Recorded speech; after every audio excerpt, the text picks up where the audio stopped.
이 말씀 가지고 하나님의 자녀된 우리들에게 주어진 세 가지 명칭들에 대해서 생각해 보고 있습니다.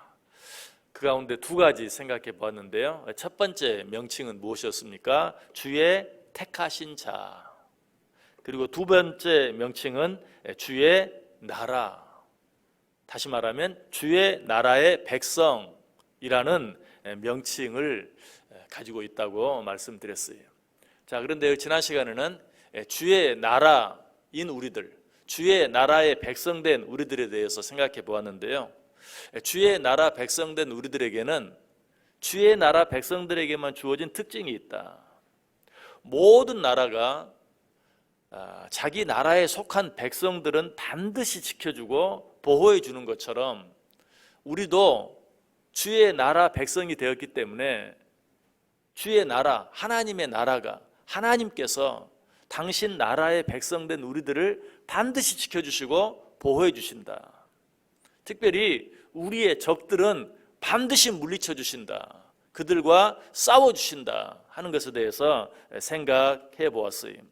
자, 그런데 항상 모든 특권들 뒤에는 의무가 있는 것처럼 주의 나라 백성된 우리들에게도 하나님께서 우리를 끝까지 책임져 주시는 그런 특권, 우리의 모든 대적들과 싸워주시고 모든 대적들로부터 우리를 지켜주시는 그 특권만 있는 것이 아니라 주의 나라된 우리들, 주의 나라 백성된 우리들에게는 그 특권과 더불어 의무가 따라오게 되어 있어요.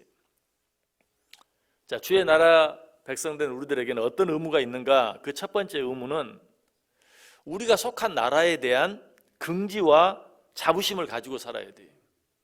다시 말하면 하나님의 자녀된 자들로서, 하나님 나라 백성된 자들로서 자부심이 있어야 돼요. 난 하나님 나라 백성이다. 거기에 긍지를 가지고 보다 적극적으로 기회만 있으면 내가 하나님 나라 백성된 것을 자랑할 수 있어야 돼요.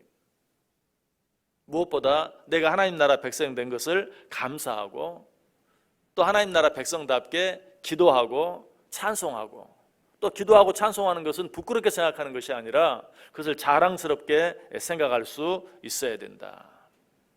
정말 우리는 하나님 앞에서 기도하는 것 자랑스럽게 생각해야 돼요. 기도하는 것을 부끄럽게 생각하는 사람들이 있어요.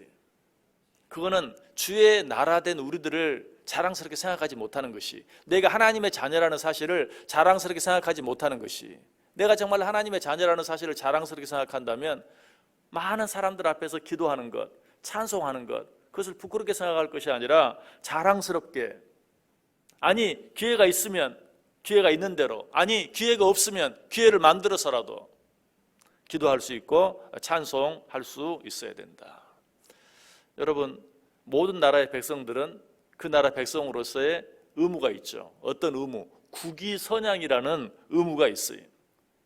대한민국 백성이라면 대한민국이라는 나라에 대한 국위선양을 할 수 있어야 돼요.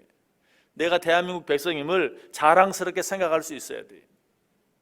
그래서 사도 베드로는 베드로전서 2장 9절에 너희는 택하신 족속이요 왕같은 제사장들이요 거룩한 나라요 그의 소유가 된 백성이니 이는 너희를 어두운 데서 불러내어 그의 기이한 빛에 들어가게 하신 이의 아름다운 덕을 선포하게 하려 하심이라. 하나님 나라의 덕을 선포할 수 있어야 돼요. 이 말은 전도한다는 의미죠.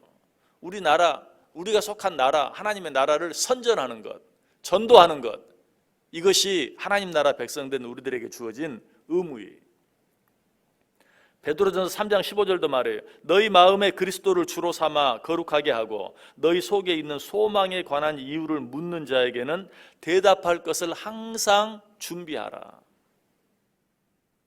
당신 왜 하나님 믿어? 당신 왜 교회 다녀? 라고 묻는 자들에게 대답할 말.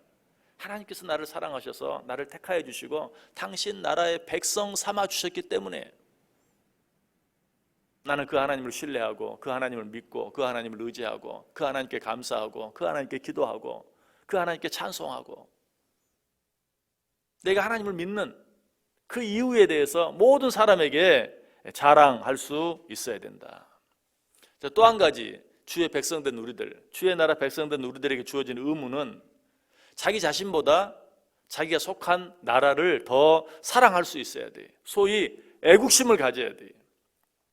어느 나라 백성이든 자기 나라에 대한 애국심이 있어야 되는 것처럼 하나님 나라 백성된 우리들도 하나님의 나라에 대한 애국심이 있어야 돼. 고린도에서 6장 19절 20절이 뭐라고 말합니까? 너희 몸은 너희가 하나님께로부터 받은 바 너희 가운데 계신 성령의 전인 줄을 알지 못하느냐. 너희는 너희 자신의 것이 아니라 값으로 산 것이 되었으니 그런즉 너희 몸으로 하나님께 영광을 돌리라. 누가 너를 하나님 나라 백성 삼았느냐? 하나님이 그렇게 하지 않았느냐? 하나님의 은혜로 너희가 하나님의 나라의 백성 된 것 아니냐? 그러므로 너희는 너희 몸으로 너희만 위해 살 것이 아니라 하나님께 영광을 돌리라. 너희가 속한 나라를 위해서 수고하고 애쓰라. 디모데후서 2장 4절도 말해요. 병사로 복무하는 자는 자기 생활에 얽매이는 자가 하나도 없나니 이는 병사로 모집한 자를 기쁘게 하려 하심이라. 여러분, 우리는 하나님 나라 병사로 모집된 자들이, 그러므로 나를 기쁘게 하기 위해 사는 것이 아니라 나를 병사로 모집한 하나님을 기쁘시게 하기 위해 살 수 있어야 돼요.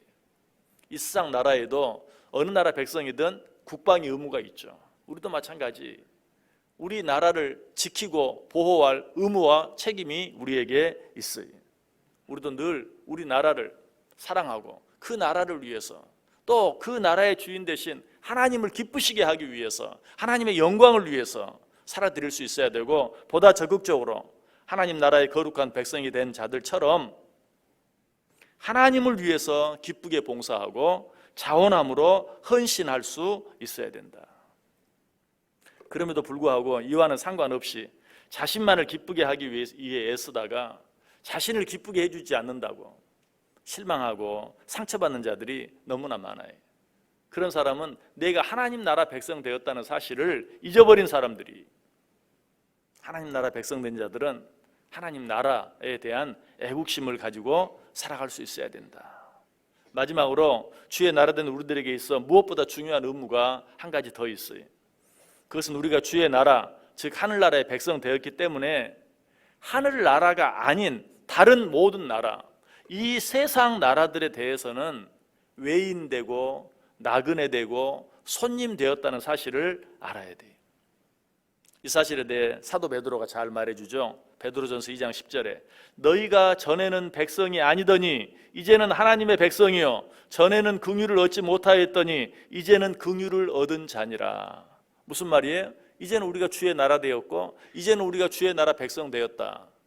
자, 이렇게 말한 후에 사도 베드로는 계속해서 뭐라고 말합니까? 사랑하는 자들아, 거류민과 나그네 같은 너희를 권하노니 영혼을 거슬러 싸우는 육체의 정욕을 제어하라. 금방 너희는 하나님 나라 백성이다, 아니 너희가 하나님의 나라다 라고 말하더니 이제는 뭐라고 말해요? 사랑하는 자들아, 거류민과 나그네 같은 너희를 권하노니. 우리를 뭐라고 말하고 있어요? 거류민으로, 나그네로, 손님으로 표현하고 있어요. 무슨 말입니까?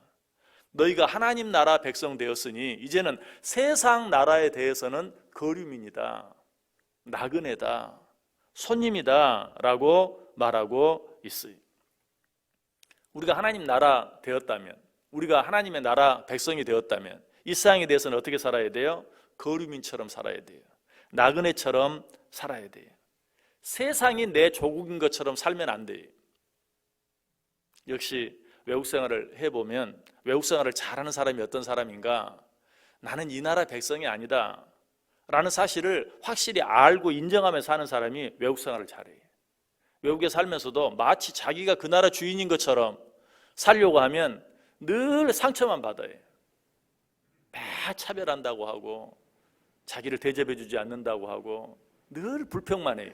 그러나 내가 이 나라 사람이 아니지 라고 생각하면 어떤 그런 차별이 있는 것처럼 느껴져도 당연하게 받아들일 수 있어요. 이겨낼 수 있어요. 문제될 게 없어요. 그래, 나는 이 나라 백성이 아니니까 할 수 없지, 이만큼도 감사하지 하면서 오히려 감사하게 살아갈 수 있어요.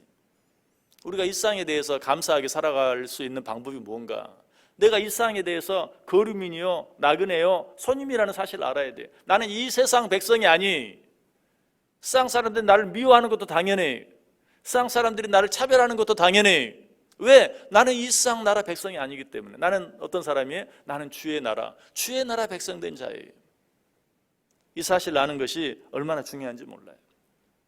히브리서 11장에 나오는 믿음의 선배들은 한결같이 그런 사람들이었어요. 히브리서 11장 13절 이하에 보면 이 사람들은 다 믿음을 따라 죽었으며 약속을 받지 못하였으되 그것들을 멀리서 보고 환영하며 또 땅에서는 외국인과 나그네임을 증언하였으니 그들이 이같이 말하는 것은 자기들이 본향 찾는 자임을 나타냄이라. 믿음의 사람들이 어떻게 믿음의 사람들이 될 수 있었는가? 이 세상에 대해서는 나그네임을 증언하였다. 나는 이 세상의 주인이 아니다. 이 세상이 내 나라가 아니다. 나는 보다 더 나은 본향을 찾는 하나님의 나라를 향해 나아가는 자다. 그렇기 때문에 세상에서 어떤 수치를 당해도, 어떤 수모를 당해도, 어떤 고난을 당해도 감당할 수 있었어요. 기쁘게 받아들일 수 있었어요. 그리고 그들은 어땠습니까? 더 나은 본향을 사모하는 마음으로 살았다라고 얘기하고 있어요. 여러분, 우리는 어떤 자들이라고요? 주의 나라 된 자들이라고 그랬어요. 주의 나라 백성 된 자들이라고 그랬어요. 여러분, 이 세상에서 우리는 어떻게 살아야 합니까? 나그네처럼, 거류자처럼 살 수 있어야 돼요. 세상이 내 조국인 것처럼 살면 안 돼요. 우리는 진정한 내 나라, 저 본향을 향해 나아가는 자들인 것을 기억하며 그 나라를 사모하며 살아갈 수 있어야 돼요. 아까 히브리서 11장 믿음장에 보면 이 세상 거민인 것처럼 살지 아니하고 더 나은 본향을 향해 살아가는 자들을 향해서 위에서 우리 주님께서 한 성을 예비하셨다고 말해요. 우리가 이 세상에 속한 자가 아니라 하나님의 나라에 속한 자인 것을 기억하고 하나님 나라의 백성으로서 하나님의 나라를 사랑하고 하나님의 나라를 자랑하고 하나님의 나라를 위해서 헌신하고 하나님의 나라를 위해서 봉사하며 살아갈 때 하나님께서 그런 자들을 위하여 정말 이 세상 나라와는 비교할 수 없는 놀라운 성을 예비해 놓으셨다. 오늘 하루 어떻게 살기를 원하세요? 주의 나라 백성답게 사세요. 이 세상에 속한 자들이 아니라는, 이 세상에 대해서는 거류민과 손님처럼, 외인처럼, 나그네처럼 사세요. 하나님께서 그런 자들을 위하여 놀라운 성을 예비해 놓으셨어요.